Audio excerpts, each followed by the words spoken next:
Bab 1874. Kedahsyatan tombak Dewa Perang. Jawaban Kenzo membuat semua orang tercengang. Jika Sekte Poison dan Sekte Walking God benar-benar bersekutu, maka sangat mungkin untuk menghancurkan Sekte Bela Diri. Tentu saja kedua sekte tersebut juga harus membayar mahal setelah menghancurkan Sekte Bela Diri, karena Sekte Bela Diri merupakan salah satu dari 5 kekuatan Gunung Iblis. Wajah Pogin sangat muram dan tidak berkata apa-apa, hanya menatap dingin pada Kenzo. Kenzo juga membalas tatapannya dan bertanya sambil tersenyum, "Pemimpin Pogin, apakah kamu bersedia memberitahu kesepakatan kalian berdua sekarang?" Pogin mendengus. "Jika pemimpin Rich mengira aku lemah dan mudah digertak, boleh coba saja." Setelah melontarkan kata-katanya, kekuatan bela diri yang dahsyat mengalir keluar dari dirinya. Senyum Kenzo langsung berhenti dan menjadi serius. Kekuatan yang dikeluarkan Pogin hampir mendekati kekuatan alam surgawa tahap awal. Jika benar-benar bertarung, siapa yang menang dan kalah belum bisa diketahui. Masalahnya, dia dan Pogin adalah master terkuat 5 kekuatan. Jika keduanya sama-sama terluka, lalu ada orang lain yang melancarkan serangan pada mereka, siapapun tidak akan mampu menanggung akibatnya. Seperti Juan yang ada di hadapan sekarang, dia pasti akan menyerang mereka berdua. Namun, Pogin telah mengeluarkan niat perang yang kuat. Jika dia tidak meladeni, bukankah orang lain akan berpikir dia takut? Dia ingin berhenti tapi juga enggan. Tepat saat ini, Juan tiba-tiba berkata, "Pogin, karena kamu kuat, bagaimana kalau aku dan pemimpin Rich bertarung denganmu? Apa kamu berani?" Dia tentu tahu akan kekhawatiran Kenzo.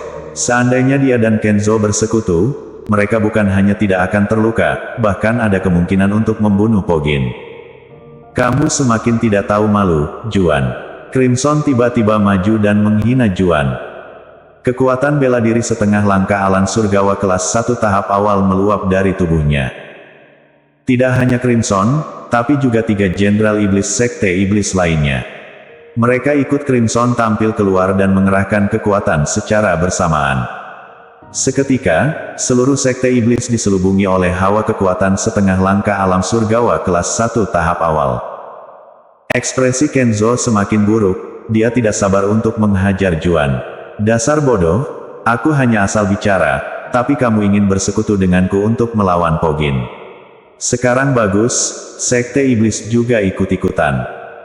Jika benar-benar bertarung, 4 jenderal iblis cukup seimbang dengan Kenzo dan Juan, apalagi masih ada Pogin dan Carlos yang belum muncul.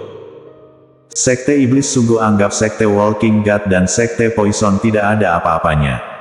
Jika benar-benar ingin bertarung, apa kami juga boleh memanggil master setengah langkah alam surgawa kelas 1 tahap awal Sekte kami? "Terserah kamu," jawab Crimson merah santai, sepertinya tidak khawatir jika Juan benar-benar menanggil master terbaik Sekte Walking God. Jika mereka bertempur di tempat lain, mungkin Crimson akan khawatir, tapi di Sekte Iblis, dia tidak takut sedikit pun. Orang lain tidak tahu, tapi dia sangat jelas kalau Carlos telah menerobos alam surgawa sejak awal. Dan yang akan menerobos alam surgawa sekarang di ruang bawah tanah rahasia adalah orang lain. Meskipun dia juga tidak jelas siapa orangnya, namun dia tahu orang yang bisa dibawa Carlos untuk berkultivasi di ruang bawah tanah rahasia paviliun pustaka pastilah bukan musuh. Dengan kata lain, jika orang itu juga menerobos alam surgawa, berarti 2 master alam surgawa telah muncul di Sekte Iblis. Walaupun master alam surgawa tidak boleh tinggal di dunia sekuler, namun sebelum pelindung datang, bukannya tidak boleh bagi Carlos untuk membunuh beberapa master di bawah alam surgawa. Tentu saja Carlos juga akan membayar harganya, tapi pelindung pasti tidak akan membunuhnya. Bagi pelindung, kekuatan alam surgawa ke bawah itu seperti semut dan membunuh master alam surgawa di dunia sekuler demi seekor semut, itu bukanlah perbuatan bijak. Master yang mampu menerobos alam surgawa di dunia sekuler yang kekurangan energi spiritual semuanya adalah orang berbakat tinggi, pelindung juga segan untuk menyinggung mereka. Bukan hanya 4 Jenderal Iblis Sekte Iblis, tapi Master Alam Transenden tingkat 9 puncak lainnya, semuanya mengeluarkan kekuatan bela diri dari tubuh mereka dan bersiap untuk bertempur. Pogin tampak lega. Untuk sisi ini, Sekte Iblis tidak bisa dibandingkan dengan kekuatan manapun. Begitu Sekte Iblis menemui bahaya, tidak ada dari mereka yang takut mati dan semuanya akan ikut dalam pertempuran. Sekalipun kekuatannya lemah, juga akan bertarung mati-matian. Juan tercengang, tak menyangka orang Sekte Iblis begitu suka perang. Sekarang bagus, malah diancam oleh Sekte Iblis. Kenzo juga memandang dingin pada Juan dan berkata, jika pemimpin Yoka ingin berperang, panggillah Master Sekte Walking God. Aku cukup menonton saja. Juan berusaha menahan amarah di hatinya dan tidak mempedulikan Kenzo.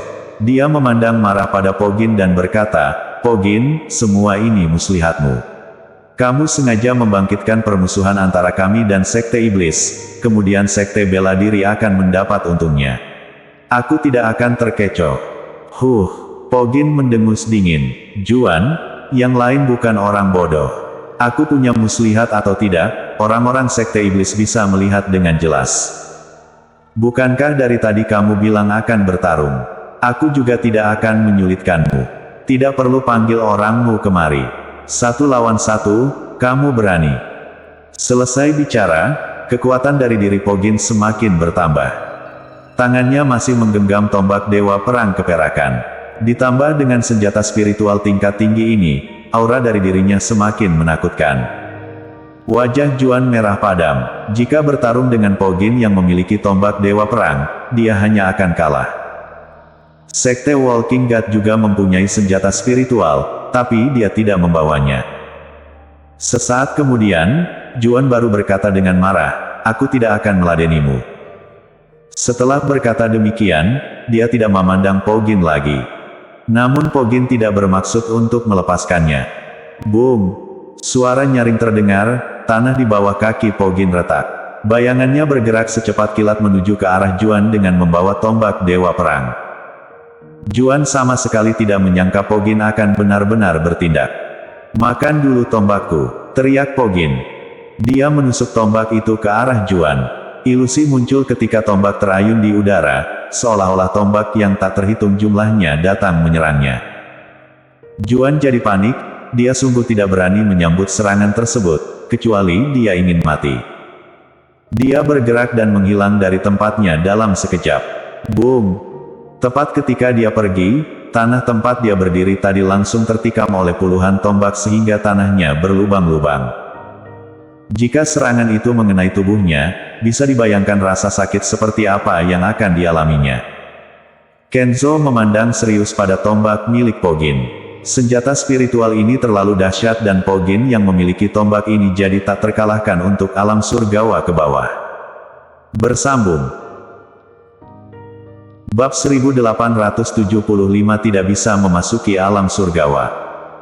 Juan mundur oleh serangan Pogin dan hampir saja terkena tombaknya. Pogin, apa kamu gila? Teriaknya dengan marah. Pogin malas banyak bicara dengannya dan tidak menyahut. Kakinya bergerak dan menyerang dia sekali lagi. Pogin yang membawa tombak bagaikan dewa perang alam surgawa, luar biasa kuat. Juan marah bukan main melihat Pogin menyerangnya lagi. Namun dia tidak bisa mengubah tekad Pogin untuk bertarung dengannya. Tidak ada tempat untuk menghindar, jadi hanya bisa menyambut serangan. Kenzo yang tadinya berpikir untuk menarik Juan agar melawan Pogin bersama-sama, kini malah hanya berdiri di samping dan seolah-olah sedang menyaksikan pertunjukan, sama sekali tidak ada niat untuk membantu Juan. Bam bam bam. Tombak Dewa Perang menyerang terus, setiap serangannya seakan-akan ingin menghancurkan langit dan bumi dan semua tempat yang disinggahinya menjadi hancur. Juan sama sekali tidak berani menyongsong serangan secara langsung. Dia hanya bisa mengelak terus, kecuali ada jaminan dia baru membuat serangan terhadap Pogin, tapi nyaris tidak ada kesempatan untuknya.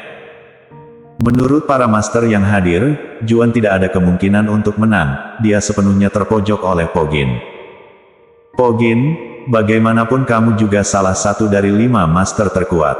Mengapa kamu begitu hina dan tidak tahu malu? Jika benar-benar hebat, jangan menggunakan tombak Dewa Perang untuk bertarung denganku, seru Juan setelah mengelak beberapa kali dan menghindar agak jauh. Hina, sinis Pogin. Ketika berkoar-koar ingin bersekutu dengan pemimpin Rich untuk bertarung denganku, mengapa tidak sadar kalau dirimu yang hina dan tidak tahu malu? Sekarang aku memakai tombak Dewa Perang untuk bertarung denganmu, tapi kamu bilang aku hina dan tidak tahu malu. Atau, aku menyerah saja dan tidak melawan, berdiri diam dan kamu yang menyerang, bagaimana? Juan terdiam. Tadi dia memang ingin bersatu dengan Kenzo untuk membunuh Pogin. Crimson tertawa dan berkata, tampaknya, pemimpin Yoka jadi takut, benar-benar tikus yang hanya tahu menghindar, bahkan tak punya keberanian untuk bertarung secara langsung dengan pemimpin Pogin.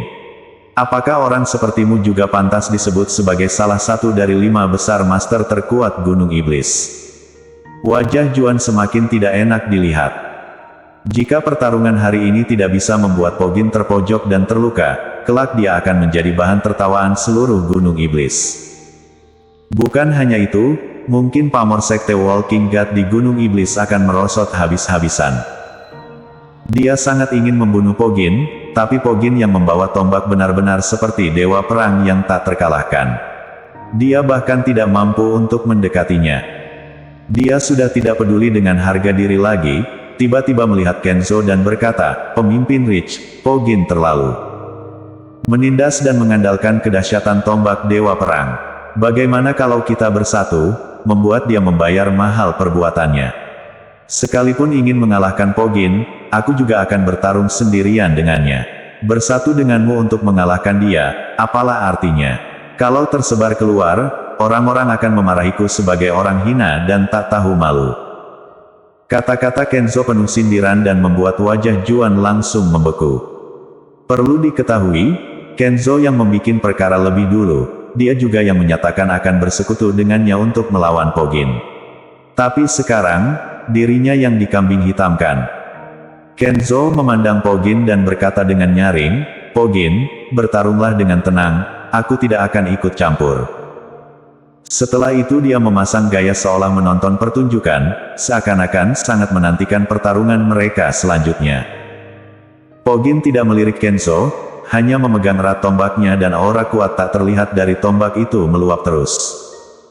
Senjata spiritual pemimpin sekte bela diri benar-benar seperti yang dikabarkan. Pogin, kamu jangan keterlaluan. Juan tahu bahwa Kenzo tidak akan membantunya. Dia memandang marah dan meraung pada Pogin, kalau kamu masih memaksa, aku akan membawamu ikut ke neraka. Boom! Baru selesai bicara, tombak Dewa Perang telah mendarat di tempat dia berdiri tadi. Di sana benar-benar menjadi abu dan kekuatan dahsyat tidak berhenti menyembur keluar dari tombak tersebut. Juan berdiri di samping dengan wajah ketakutan. Jika responnya terlambat sedikit saja, dia akan terkena tombak itu. Kalau benar-benar terkena, meski tidak mati juga akan terluka parah dan tidak memiliki kesempatan untuk memasuki alam surgawa. Sampai detik ini, dia baru sadar jika Pogin tidak bermain-main dengannya, tapi sungguh akan membunuhnya. Dia merasa sangat menyesal sekarang. Jika memberinya satu kesempatan lagi, dia pasti tidak akan menantang Pogin. Orang-orang sekte iblis memandang dengan dingin. Mereka sangat malu dengan sikap dan tindakan Juan. Kalau saja boleh, mereka juga ingin membunuhnya. Shoot! Tepat saat ini, petir tiba-tiba turun dari langit dan menyambar ke sekitar paviliun pustaka. Paviliun pustaka langsung menjadi terang, tapi tidak ada jejak terbakar, seakan-akan ada penangkal petirnya. Sementara permukaan tanah di sekitar paviliun hitam terbakar.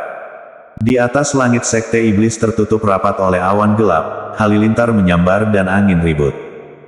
Bencana surgawi akan datang. Semua master terkejut. Pogin juga menghentikan serangannya pada Juan dan berdiri di samping, lalu melihat ke arah paviliun pustaka sekte iblis dengan serius. Kenzo juga mendongak untuk melihat ke sana.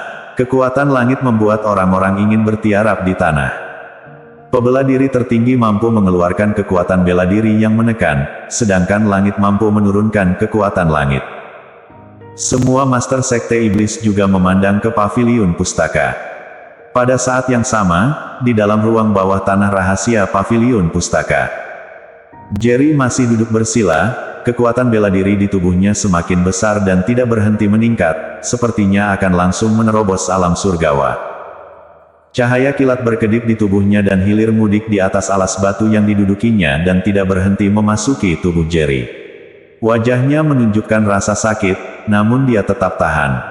Sambil mengertakkan gigi, Carlos dan Charles yang berdiri di samping tampak tegang. Charles tidak tahan untuk bertanya lagi, "Kak Jerry akan baik-baik saja, kan, Guru?" Dia seperti dewa iblis dalam legenda.